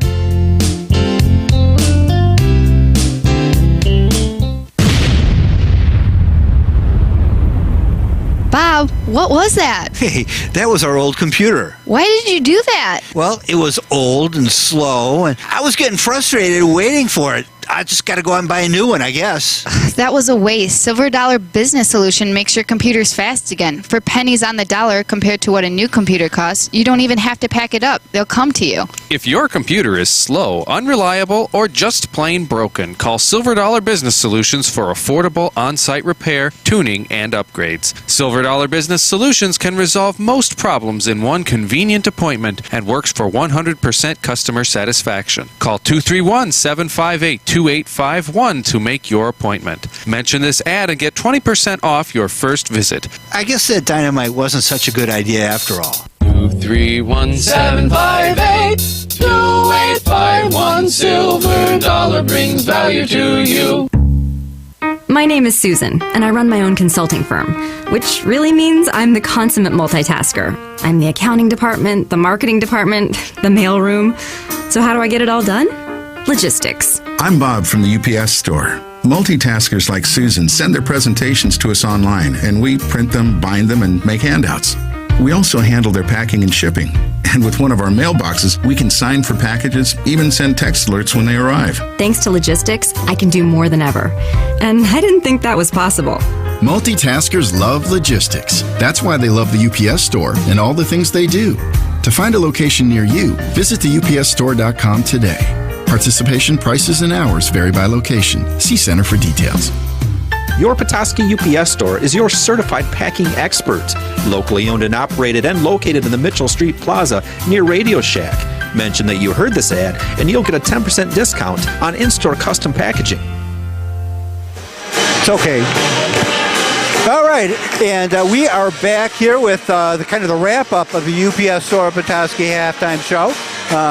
Good to have a chance to talk to one of the former stars of our team and one of Kaylin's former teammates as we're ready to get started here on the second half. Northland leading 28-11. So we haven't had a chance, since we talked to her, we haven't had a chance to talk about the scoring for the first half. Kaylin, you want to quickly fill us in on that? Okay, Tompkins has 8, Fraser has 2, Ants has 11, Lewis has 3, and Van Worden has 2. Ogemaw Heights, one of them has an extra point, so I didn't catch who it was. It might have been mystery player number 20. Oh, could be. Mystery player she did score. Yeah, mystery player number 20. She has 1, possibly 3. Holly Dunstant has 2. Mary Beecham has 2. Kennedy Beecham has 4. And that is all. The score is 28-11. Ogemaw Heights just getting out right as the first buzzer was beating. So Northman ball going the opposite direction. Alyssa Van Worden passes it in to Katie Lewis. Hey, thank you for taking care of that. I was trying to find out about number 20 there for Ogemaw Heights, and we'll try to get that for you. As we're starting now the second half, Northman with the ball taken away by the Falcons, and they bring the ball back up the court. It's Kayla Marshall with it. They get it inside, put it up, miss, rebounded by the Northman. Alyssa Van Worden comes down with the ball. Looks like they almost pulled her hair. Yeah, she's putting her pink headband back on. Follows on Kayla Marshall. That's her second, team's first of this half. Is there a signal for that? Hair pulling, hair. you know, something That's called like that? an intentional foul. Oh, That's okay. what that's called. All right, ball comes into to the Northman. It's Van Worden with the ball in the backcourt as she's getting it up across the timeline. Northman up 28-11, just underway here in the second half. Looking inside, and they get the ball over to Liz Fraser, back on top, across the side to Van Worden, back on top to Ants. Ants tries to drive through the middle. She does, somehow gets through everybody, and foul Is on Kayla Marshall. Okay. That is her third, so... Nice drive to the basket by Ants. Didn't look like there was any way to get there, and then she found her way in between the defense. They had to foul her to stop. That is their, I don't know. Second team foul. Second team foul. I'm surprised Coach Hansen didn't put in a sub for her yet, but that's all right. And Ants at the line. Shot goes in, and it is 30-11. Both free throws were good. Yep. Falcons with the ball on the outside over the right-hand side. Now Killinger, the drive into the middle, and Tompkins gets up there, gets the rebound, and passes it out to Kelsey Ants coming down the right-hand side. Stops at the top of the three-point arc, passes it over to the other side to Fraser. Fraser looking around, finds Tompkins at the right-hand side. Tompkins trying to get it into Ants, but it's batted away by Zworski and out of bounds. Northman possession, and Katie Lewis is going to bring it in from under the basket. 30-11. As ball comes into Van Worden, back out on top, down to Ants on the right-hand side. And looks like 3 seconds was called on Megan Tompkins. Yeah, that's a call we really haven't seen all year, but we've seen a whole haven't. bunch of them tonight. It's all right, one of those adjustments that you have to make. Small adjustment. And now Shelby Killinger with the ball across the timeline. She's met way out there and then passes it in to Stahl on the right-hand side. The whistle blows now. Looks like Megan Tompkins knocked the ball. And ball comes in. Now no penalties or anything, just went out of bounds. Knocked away by Van Worden. Ooh, what the? And she ducks down. Looks like they were kind of Looks like she got nailed hit in the eye face, or something. but- Yeah. All right, back out on top now. She's okay. She's wandering, running around just fine. She gets the ball, goes a little high for her, and over her head out of bounds. But it's okay, Mom, if you're listening. She's here. probably here. She's here with the fam. She has the brother here, and I think aunt or cousin. Okay. I just hate to say that people, looks like they got hurt or something when they didn't, and then people, her cousin's listening or something. But anyway, it's the Falcons with the ball. They get the ball up on the right-hand side, but it goes out of bounds. Knocked out by the Northman. Foul. Contact, yep, by Liz Fraser. That's her second, team's first of this half. 6:05 left on the clock. Marshall out of bounds, passes the ball into Killinger and drives down to the middle, passes it outside, back out on top to Hasse, and pass goes out to Marshall, gets out of her hands, and she has to chase it down across the timeline. So over and back call, and Northman get the ball as it crosses the timeline. Katie Lewis with it on the far side. She passes it into Van Worden, brings it back across midcourt, gets it up to Fraser on the right-hand side. Fraser sees Tompkins flashing in the middle. Megan. And she goes right to the baseline, puts that layup in. Northman now 32-11. And the Falcons with the ball over on the right-hand side. Ball gets out of her hands, but over to another Falcon player. That's Shelby Killinger. Whistle blows. I think is just tied up in there. Nope. Call foul on the Northman. Call a foul on Katie Lewis. That's her second, team second of this half. So the fouls continue for the Northmen, and mostly fouls pretty far away from the basket. Ball comes in underneath, and another foul now called on Kelsey. That's her second. And I think it comes to a situation because I feel like we're getting kind of bumped around and stuff. That's just how Ogemaw Heights plays. But being up by so much, they can only give us so many calls. Right. Anyway, ball goes out of bounds and turned over to the Northmen. Yeah, well, there's a lot of bumping both ways down there. It kind of encourages you to do a little bumping of your own. And so you sometimes end up with those fouls. Van Worden now brings the ball up for the Northmen out on top, looking around for somebody inside. Tompkins waving for it in there. They don't get it to her. She's being pretty closely guarded by Zworski.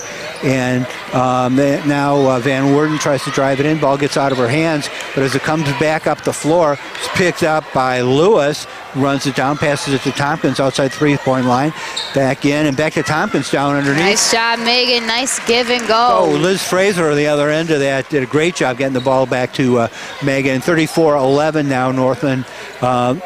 And now more contact underneath as the Falcons bring the ball in. Another foul called on Katie Lewis. That's her third.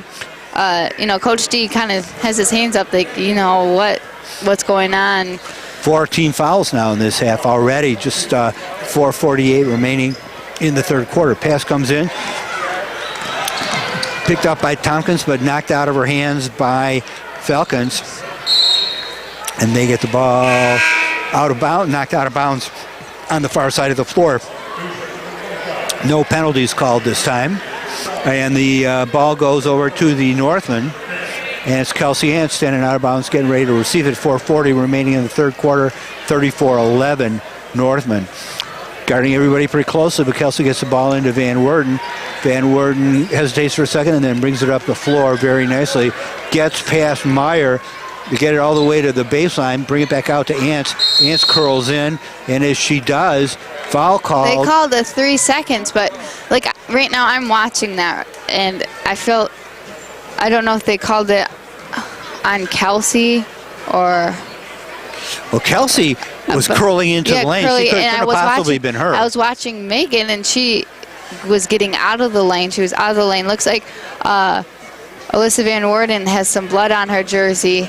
I'm not sure from who. So they got to pull out another jersey for her or try to... Peroxide. It works. Okay. All right. Sounds like somebody who's had blood on their jersey before. Anyway, it's the Falcons with the ball, get it up to the outside of the three-point circle, find an open inside. That is Kelsey Killinger with it. She puts the ball up, and it's the first points of the second half for the Falcons, 34-13. Northland gets the ball. Kelsey Hance brings the ball quickly up the floor. She's on the far side, drives in, gets through to everybody, but ball comes back out. Now it's to Tompkins. She passes it inside to Fraser. Nice pass. Fraser doesn't take it. Amanda Stinger passes it out to Stinger. Shoots from the outside. You know what?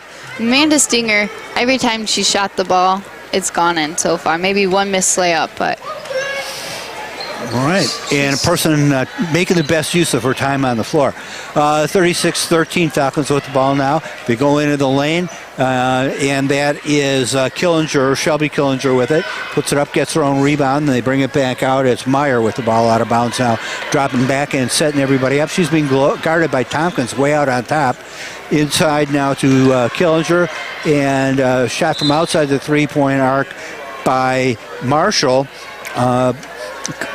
Bounces off the rim and goes out of bounds, and it's Northman ball. Making some substitutions now. It's the Falcons. They have the number 20 Mystery coming girl. in. Yep. Northman with the ball on the baseline, passes it in. Nice pass to Fraser, who jumps up and gets it to to Skolton down there on the far side. They get it to Tompkins. Ooh, nice pass. Job. Nice pass. You know, Megan and Liz are just connecting on such a good level tonight with these give and goes. And Fraser got wide open in the lane, and Megan saw her, got the ball right back to her. Nice job, and you're absolutely right that we're calling their numbers together like we do for Kelsey and Megan, and tonight it's been all of. Kelsey's had some nice drives going down the court, but not the passes like Liz Fraser's had tonight, and Megan back to her.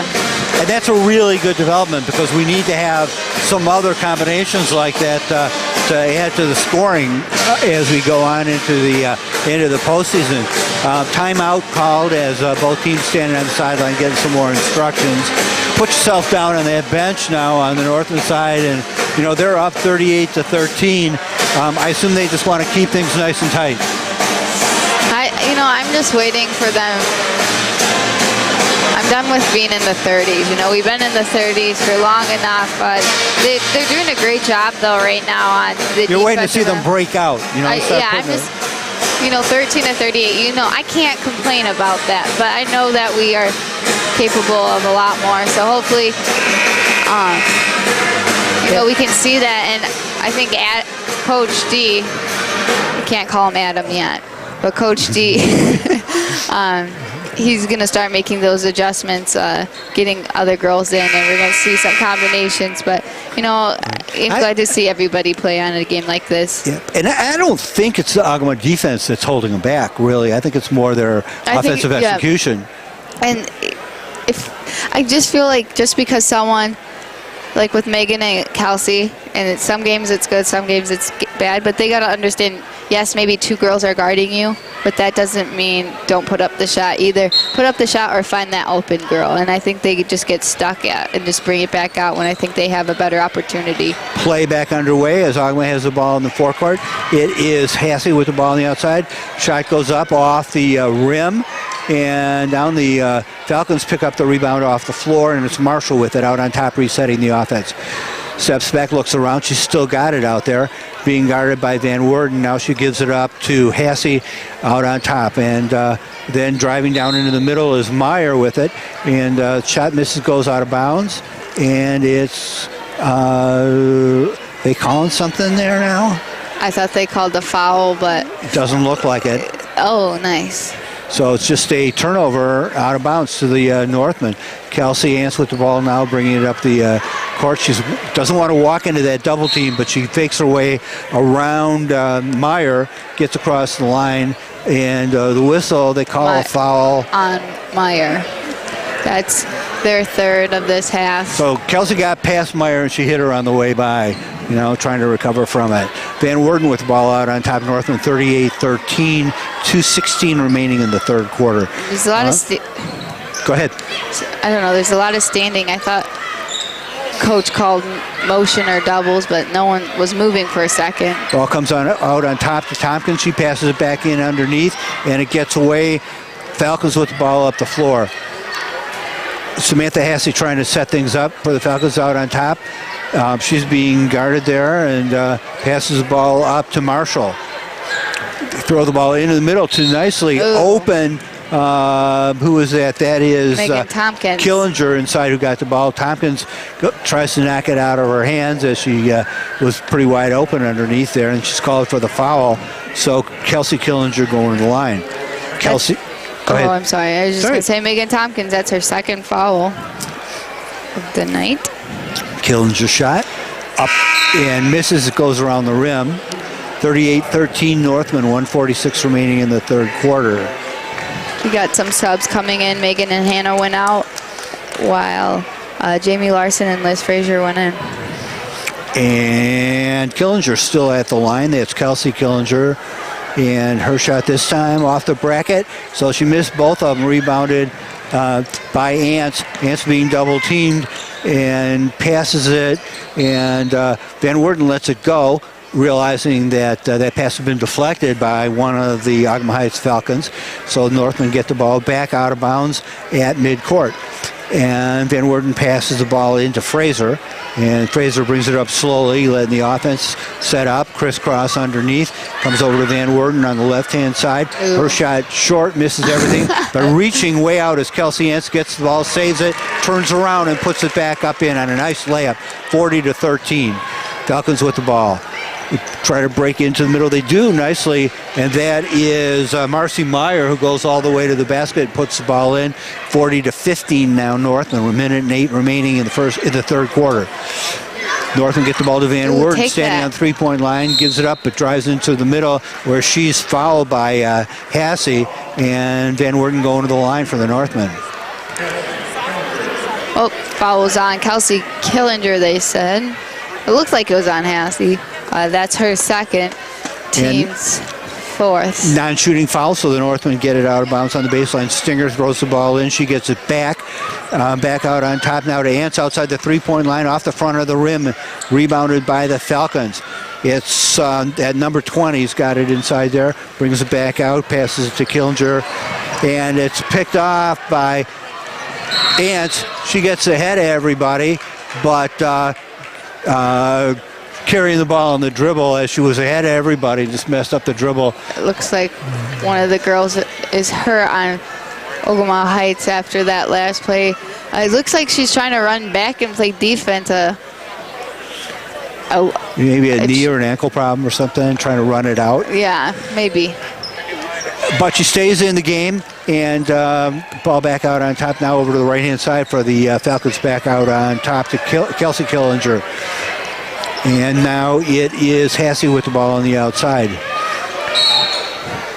And yeah, there's a offensive blocking foul on the screen, and it was a moving screen or just really a clubbing screen. Really, I don't know what you call it. It was on Haley Arzorsky. That's her second, team's fifth of this half. We have Asia Abram-Craig coming in for Alyssa Van Worden. Non-shooting backcourt foul balls out of bounds to the Northmen, and Asia Abram-Craig steps out of bounds to throw the ball in, gets it in to Fraser, who bringing it slowly up to the timeline.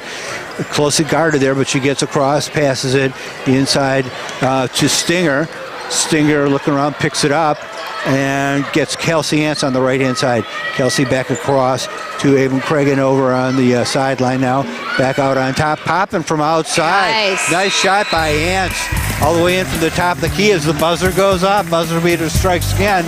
Not quite as dramatic this time as we come to the end of the third quarter with the Petoskey Northmen ahead 43-15 over the Ogemaw Heights Falcons. We'll be right back with the final quarter of tonight's action on WJML, News Talk Sports 1110, 1210, and worldwide on WJML.com.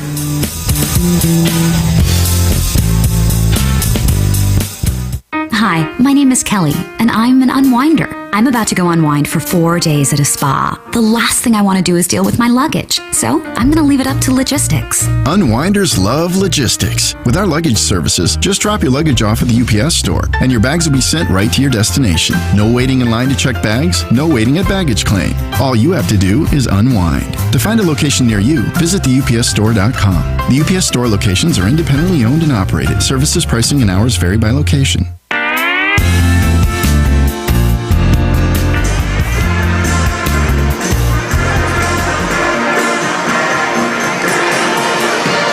And we are back listening to the jazz band playing, letting you get a chance to listen to a little bit of that as we're ready to start the fourth quarter action. Teams out on the floor. Northland leading 43-15. And Kaylin, we're ready to see what happens in the fourth quarter, I guess. Yep.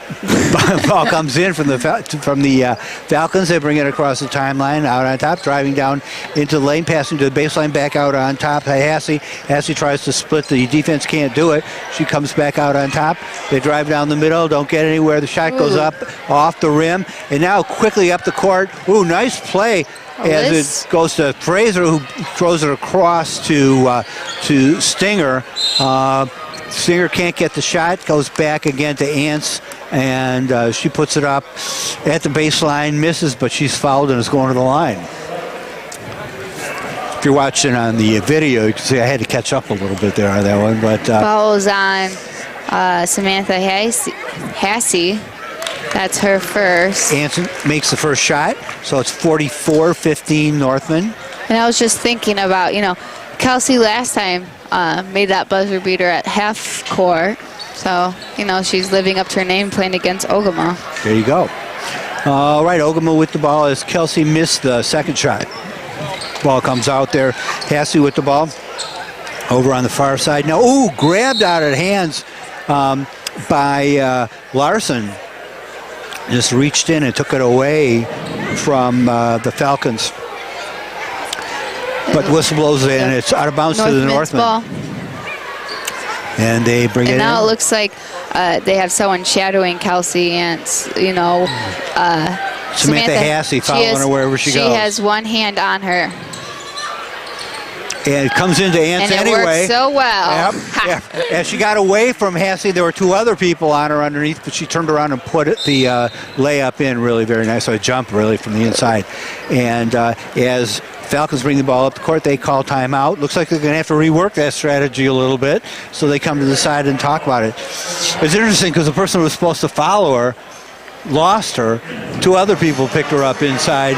And it's just with I know what it's like from my experience, how to shadow someone, and you're not even looking at the basketball for the most part. You're denying her. You're not letting her get a foot away from you. Your teammates, I think it's a lack of communication on their part, and I have to thank God for my teammates because they always had help side. They always had, yelling for screens, and I think that's what tied her up as a screen. And well, they did help her out. They had two defenders on Kelsey, but it didn't matter. Kelsey just went through them, put the ball up in, and scored. 46-15 Northman. Whistle blows again just as it comes in bounds. And we're going to give it out of bounds back to the Ogemaw Heights Falcons. They've got it underneath the basket, getting ready to pass it in. They pass it all the way back out on top to Hassey. Hassey drives in a little bit, passes it over to the right-hand side. Over there now, curling across the middle to get it back out on top to Zwarski.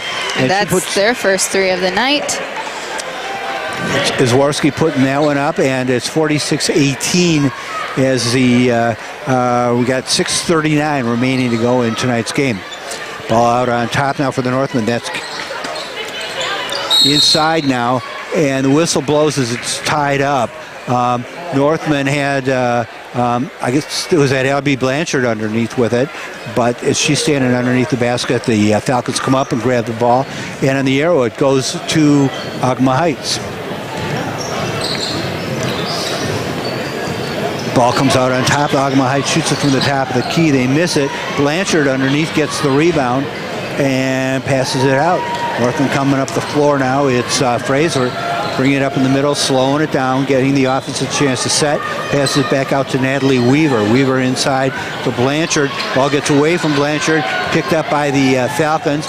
They drop it, but they keep possession of it. It's Kennedy Beecham with the ball, bringing it up across the midcourt line in the corner and back out a little bit on top to Beecham again. Over on the left-hand side to Zwarski, dribbling back across the top to Beecham. Over on the right-hand side to Hassey. Hassey with it again, backs it up a little bit, and Beecham with it out on top. She tries driving down, runs into the defense, puts her shot up and misses. Rebound comes down to the Northmen. Northmen playing great defense right now. The middle looks so wide open, but really, you can't get through it because of the It's wide open until you try to go in there, and then you find out. And passed by the Northmen, picked off by Falcons. They're quickly up the floor there. It's Zwarski who did that, got it up the court, and knocked away from her. Looks like they're going to call a foul on Abby Blanchard before the shot. And that's her third. And so the ball is going to be out of bounds underneath the basket to the Falcons. Shelby Killinger stepping out there to get the ball and get ready to bring it in. Blanchard standing right in front of her. She gets it around her, passes it back, gets all the way out on top to Zwarski. Zwarski now looking around. They get it to the right-hand side to Shelby Killinger. Back over to the left-hand side, wide open. There is Courtney Stahl. Her shot off the rim. And the whistle blows, foul called inside. And it's going to be... Fouls. Who they call 13. That? Jamie Larson. That's her second. Non-shooting. Team seventh. Foul. It is. Well, and bonus now. So. It is a shooting foul. And that is Shelby Killinger going to the line. Killinger sets up there at the free throw line with 4:58 remaining in the game. Down 46-18. Her shot goes up and goes in. That gets their score up to 19. That's her first basket of the night, unless she had that magic. That magic one that magic point that I'm not sure who got. I'm pretty sure that was 20, by the way. But shot goes in there, second shot. So now it's 46-20. And Northman getting pressed in the backcourt. Nice move there. Nice move. Katie's been working behind the back moves. Yep, gets the ball up on top to Weaver. And as Weaver gets the ball, timeout called by Coach D. I think he just really wants to set something up right now. We aren't getting good looks inside. We're getting jump balls called underneath because we're trying to get it inside, but there's always someone in front and back, and we'll just rip it away. So, just to settle them down, run the offense, and make sure we're open and we're not forcing passes. Yeah, he seems to be giving them more of a general direction than of setting up a play. He's talking, not what. Now he goes to the eraser board there, so maybe we're getting a little play for them to come in with. The wonderful tones of the Petoskey Jazz Band playing in the background as time started to wind down here. 4:48 remaining in the game. Northman up 46-20. The Falcons have hit that magic 20 point. Looked like at various points in the game that there was a good shot of Northman keeping them under that, but obviously that's not going to happen tonight. They can hold it to it. We have 4:48 left. That'd be a pretty big challenge. You know what? I think they could do it if they had the starters out there and just if we could control our fouls, but we can't really control our fouls. Abram Craig, Blanchard, Larson, Natalie Weaver and Katie Lewis. So Lewis, the only starter in the game, and she's got the ball. Sets the offense up, tries to get everybody organized, passes it over to Blanchard, who comes out, Larson flashes out to get the ball out on the three-point line. Ooh. Pass into the middle is picked off by Zworski. She goes down for the layup and puts it in. A little sloppy passing out at the top of the key for the Northmen. Bad place to have sloppy passing as they bring the ball up again, and this time it's Lewis getting it into Weaver. Back to Lewis, and inside, wide open, is Abram Craig. Misses her shot, and Falcons get the rebound. Only one starter in the game now for the North, and Falcons get it to the baseline. Shot way short, and Ogemaw Heights ball. Yeah, it was way short because it was touched by a Northman, and that sent it out of bounds. So Ogemaw Heights getting ready to bring the ball back in. They do to Denstedt, and back out on top to Zworski. On the left-hand side, driving in towards the middle, is Shelby Killinger. Puts it in, scores, and is fouled. Goes down to her knees on the floor. I don't think they... Don't think what? They had 22 points. They said the foul... They said no basket. The foul was on the floor. She's only shooting one because it's bonus. Yeah, her knees are a little sore from crashing down on there. They give her a second to shake it off, and substitution coming in. Obviously, she can't substitute for Killinger because Killinger's standing at the free throw line. They hold her on the sideline. It's Marcy Meyer. Killinger getting ready to take her shot. It's up, and she scores. She does have two shots. It's because they didn't. Yeah, they didn't count it. It was 1 and 1. She made that basket, that layup, and I thought she got fouled on the shot, but the ref called it before the shot. All right, Megan Tompkins just checking into the game now. And Killinger ready for her next free throw. And that one is off the bracket, rebounded by Tompkins. And Northern pass across the court, and it goes wild. Chasing it up into the stands is Lewis, but I don't think they'll let her play it after she gets back. So it's going to be Ogemaw Heights ball. No, we can't have sloppiness like that. That's happened twice this past couple minutes. Yeah. And second stringers are going to be in there. They're going to have to control the ball a lot more. And they do play good defense there. Actually, it was Tompkins who batted the ball away on the inside as the shot went up. Now Ogemaw Heights outside. Zworski with it, puts it up, misses. They end up with the rebound, and they bring it back out on top. Now driving in towards the basket. Shot goes up by Denstedt, and she's fouled. I think it was Killinger. Because Killinger's going to the... No, it's Denstedt. That is a Stahl. That's Stahl. Yep. Courtney Stahl. But the foul was called on Katie Lewis. That is her fourth. Ogemaw Heights coach has all his players over on the sideline talking to him, except for Stahl, who shoots the free throw. She puts it up, it misses, and the team comes back out on the floor, join her. and Northman bring the ball up the court. It's Katie Lewis with the ball. Still handling it, pulls it out on top now, and Tompkins gets it at the top of the circle. Ooh. Pass inside off the hands, and little collision down here on the baseline as Lewis goes out trying to save the ball. And it's just been sloppy. It's been banging off people's heads. It's been, I think that happened to someone else where it just banged off their head. It's been thrown away. We can't play down to that level right now. So Hassey with the ball now. She gets all the way in, puts it up, misses. Tompkins rebounds it. And Tompkins and Fraser, I think. Fraser in there. You have Lewis. Tompkins and Lewis, the only starters in the game right now. Lewis has the ball out on top. In the middle to Larson. Larson back out to Tompkins now. And nice Tompkins, jumper by Megan Tompkins. From the right-hand side, puts the ball in, 48-25. A little sloppy play, but the Northman still with a comfortable lead with 2:26 remaining.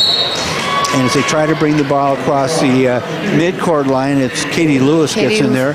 And she fouled out. I don't know if Katie's ever fouled out a game. She's kind of laughing right now. I don't think we've had anybody foul out all year, have we? I don't remember anybody fouling out. It's hard because I coach 7th grade and I've had 7th graders fouled out, so I'm like trying to think. I believe the last time anybody fouled out for the Northmen was Kirby Tam at Traverse City West. So, yeah. There you go. I remember that game. Ooh. And I don't think anyone's fouled out since. We've had a couple very close calls. I was going to think Bernadette, but so we went all through last year without anybody fouling out. I got some intentional fouls, but never fouled out. Oh, all right. Well, that streak is over, and the ball is in the hands now of Marcy Meyer, who's at the free throw line. Who missed her first free throw. And her second one's going up right now, and she misses that as well, but they rebounded underneath the basket. Ooh. And get a shot from outside the three-point arc. They miss that again, and the ball goes out of bounds to the Northmen. Northmen 48-25 with only 2:18 remaining. And Kelsey Ants now in the game, passes the ball into Van Worden. As Ants and Van Worden now the only starters in the game. Out on top now, that is Stinger with the ball. And back out on top to Kelsey Ants. Kelsey Ants drives down the middle, things open up, and puts the ball up, but she's fouled halfway down the lane. By Mystery Girl, number 20. That's her first foul. Yep. Kelsey had the ball under control, moving down the lane, ran into the defense, and trying to draw that foul. And she did. Did a good job of staying under control. And her first shot goes up and misses, but she's got another one coming. Substitution coming in, Kelsey Killinger for the Falcons. Nance getting ready for the second shot. We have 2 minutes left in this quarter in the game. And Kelsey's second shot goes in, so it's 49-25 Northman. Just under 2 minutes remaining in the game. Ball down to the baseline now. That's the number 20. Puts it up a little hard. She gets her own rebound. That one misses again. And the ball's out of bounds off the hands of the Falcons. Northman ball under the basket. It's going to be Stinger bringing the ball in for the Northmen. It's got Van Worden and Weaver and I'm so sick of this timeout. It's like and Abram Craig in there, but they call timeout. And this game's been relatively slow. Just playing a team like Ogemaw, when the Northmen play down to their level, which they have been, this game hasn't been impressive. We have 10 team fouls right now. Just been sloppy. They've had some great plays, but it just hasn't been consistent. And a lot of jump balls, a lot of, at halftime there was only 7 turnovers. And with minute 45 remaining, I don't think that's going to really straighten out tonight.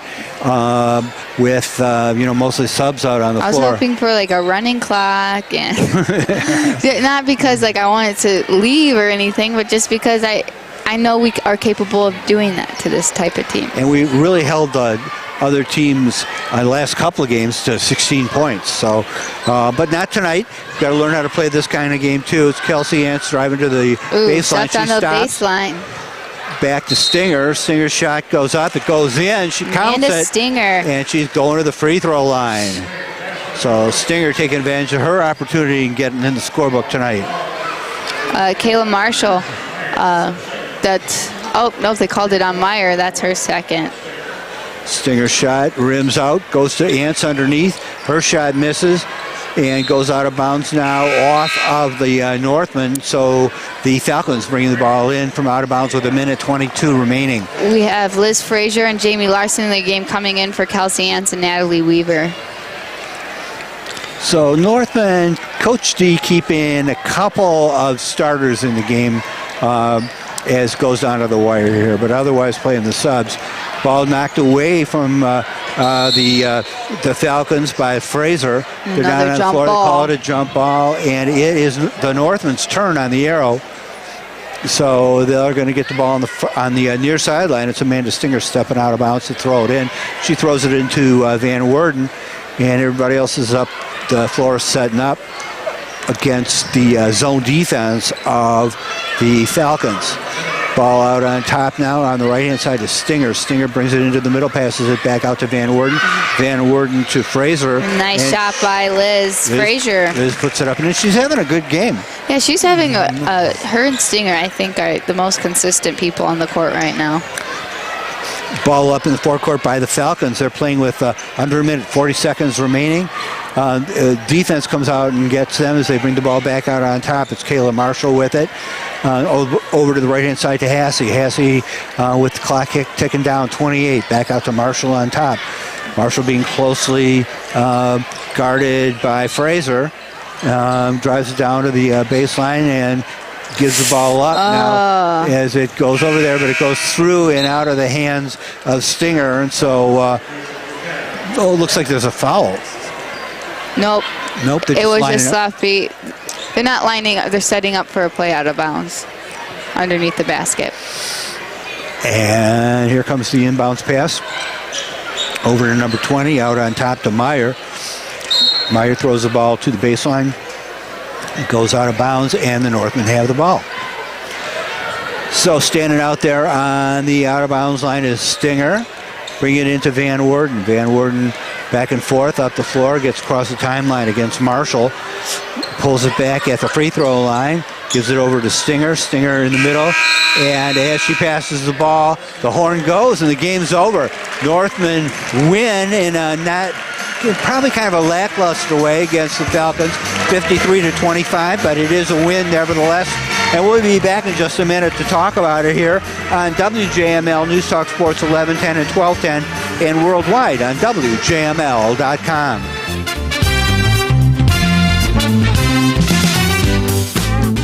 Hi, my name is Kelly, and I'm an unwinder. I'm about to go unwind for 4 days at a spa. The last thing I want to do is deal with my luggage, so I'm going to leave it up to logistics. Unwinders love logistics. With our luggage services, just drop your luggage off at the UPS store, and your bags will be sent right to your destination. No waiting in line to check bags, no waiting at baggage claim. All you have to do is unwind. To find a location near you, visit theupsstore.com. The UPS store locations are independently owned and operated. Services, pricing, and hours vary by location.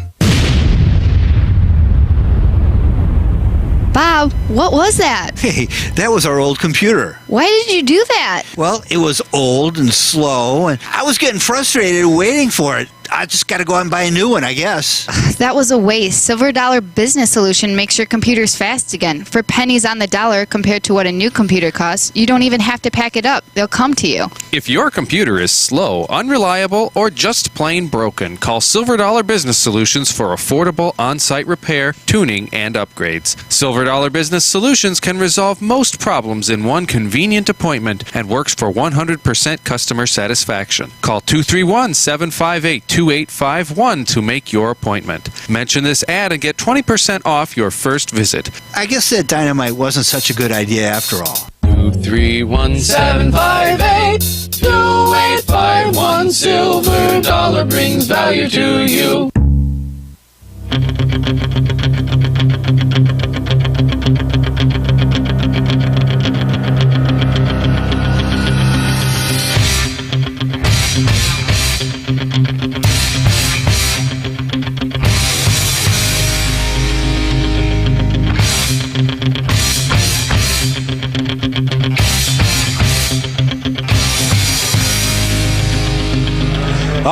we're back, and you can tell from the music it's time for the Eye of the Tiger.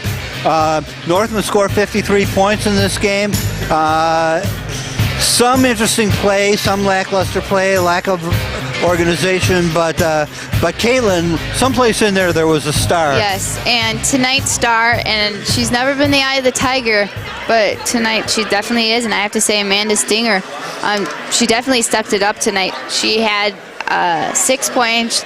She contributed on the offensive end. She played good defense, and she played consistent, which no one really played consistent. I don't think she had any turnovers. She didn't have any.